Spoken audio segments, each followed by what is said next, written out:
Just a year after the worst floods in Pakistan's history, floods struck again. Starting in late summer 2011, families in Pakistan were again forced to leave their homes in search of shelter because their villages are submerged.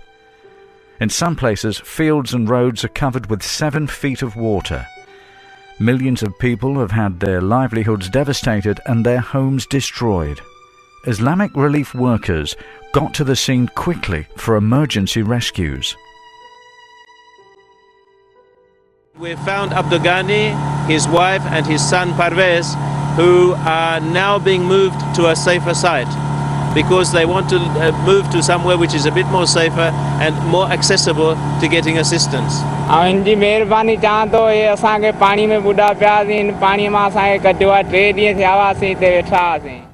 This was just the first stage in the disaster. As we saw in 2010, when floodwaters recede, another problem begins: the spread of waterborne diseases. Floodwater has already washed into drinking water sources, contaminating them with bacteria that make people sick, especially children and the elderly.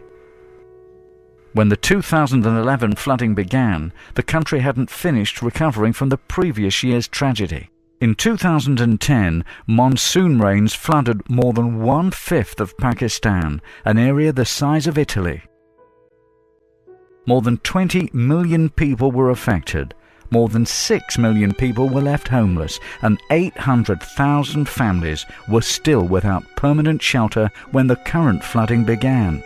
During the 2010 floods, Islamic Relief worked to bring immediate aid to more than 500,000 people.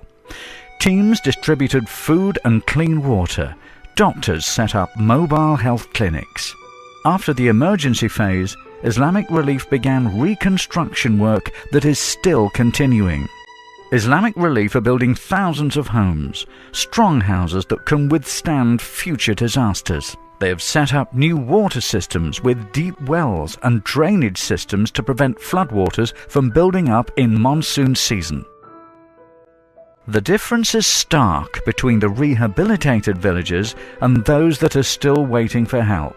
Now, after the new floods, even more people need help to put their lives back in order and strengthen their homes so they're stronger against floods in the future. Please help them today.